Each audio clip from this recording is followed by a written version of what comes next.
ದೊಡ್ಡ ವಿದ್ವಾಂಸನಲ್ಲ, ಪ್ರಾಧ್ಯಾಪಕನಲ್ಲ, ಉಪನ್ಯಾಸಕನಂತೂ ಅಲ್ಲವೇ ಅಲ್ಲ. ನಾನೊಬ್ಬ ಕನ್ನಡದ ಪರಿಚಾರಕ. ದಯಮಾಡಿ ನನ್ನ ಮಾತುಗಳು ನಿಮಗೆ ಎಷ್ಟು ಮಟ್ಟಿಗೆ ಗ್ರಹಿಸಬಲ್ಲವು ಅನ್ನೋದು ನನಗೆ ಗೊತ್ತಿಲ್ಲ. ಕಾರ್ಯಕ್ರಮ ಮಾಡೋದಷ್ಟೇ ನನಗೆ ಗೊತ್ತಿರುವಂಥದ್ದು, ಮಾತನಾಡಿಸೋದು ಅಷ್ಟೇ ಗೊತ್ತಿರೋದು. ಮಾತನಾಡೋದಕ್ಕಿಂತಲೂ ಕೂಡ ನನ್ನ ಬದುಕಿನದ್ದಕ್ಕೂ ಕೂಡ ಮಾತನಾಡಿಸಿರೋದೇ ಜಾಸ್ತಿ. ಯಾವ ಕ್ಷೇತ್ರದಲ್ಲಿ ಪರಿಣತರಿದ್ದಾರೆ ಅಂತ ಅವ್ರು ಕರ್ಕೊಂಡ್ಬಂದು ಮಾತನಾಡಿಸಿ ಅವ್ರ ಮೂಲಕ ಒಂದಷ್ಟು ವಿಚಾರಗಳನ್ನ ನಾನು ತಿಳ್ಕೊಂಡು ಬೇರೆಯವ್ರಿಗೂ ತಿಳಿಸುವಂಥ ಕೆಲಸವನ್ನು ಕಳೆದ 3 ದಶಕಗಳಿಂದಲೂ ಕೂಡ ನಾನು ಮಾಡ್ಕೊಂಡು ಬಂದಂಥವ್ರು. ಮೊದಲಿಗೆ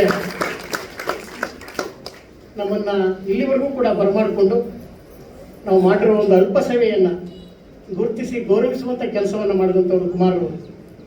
ಅದಕ್ಕೆ ವಿಶೇಷವಾಗಿ ಕುಮಾರ್ ಅವರು ಮತ್ತು ಅವರ ಕುಟುಂಬಕ್ಕೆ ಮತ್ತು ನನ್ನನ್ನು ಇಲ್ಲಿ ಗೌರವಿಸೋದಕ್ಕೆ ಯಾರು ಪ್ರೇರಣೆಯಾದ ಆ ಎಲ್ಲ ಬಂಧುಗಳಿಗೂ ಕೂಡ ಮೊದಲಿಗೆ ನಾನು ಧನ್ಯವಾದಗಳನ್ನು ತಿಳಿಸ್ತೇನೆ. ಬಂಧುಗಳೇ, ನನಗಿವತ್ತು ಬೆಳಗಿನಿಂದಲೂ ಕೂಡ, ಇವತ್ತಲ್ಲ ನಿನ್ನೆ ಮೊನ್ನೆ ದಿನನಿತ್ಯವೂ ಒಂದು ಕಾರ್ಯಕ್ರಮ, ಅದು ದೊಡ್ಡ ಕಾರ್ಯಕ್ರಮಗಳು. ಇವತ್ತು ಕಲಾಮಂದಿರದಲ್ಲಿ ಕದಳಿ ವೇದಿಕೆಯ ರಜತೋತ್ಸವ ಕಾರ್ಯಕ್ರಮ ನಡೀತಾ ಇದೆ. ಅದು ಬೆಳಗ್ಗೆಯಿಂದಲೂ ಕೂಡ ಅಲ್ಲಿ ಭಾಳಷ್ಟು ದಣಿದಿದ್ದೆ. ನಾನು ನಿಲ್ಲೋ ಸ್ಥಿತಿಯಲ್ಲೂ ಇರಲಿಲ್ಲ.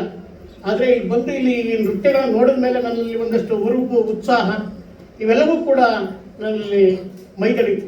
ಅದಕ್ಕೆ ಹೇಳೋದು, ಈ ಕಲೆಗೆ ಏನೆಲ್ಲ ಶಕ್ತಿ ಇದೆ, ಅಂಥ ಮಹಾನ್ ಶಕ್ತಿ ಇರುವಂಥ ಈ ನೃತ್ಯ, ಕಲೆ, ಸಂಗೀತ ಇವೆಲ್ಲವೂ ಕೂಡ ನಮ್ಮಲ್ಲಿ ಒಂದಷ್ಟು ಸ್ಥೈರ್ಯವನ್ನು, ಉತ್ಸಾಹವನ್ನು, ಚೈತನ್ಯವನ್ನು ಎಲ್ಲ ಕಾಲಕ್ಕೂ ಕೂಡ ತುಂಬ್ತಾ ಇರುವಂಥದ್ದು.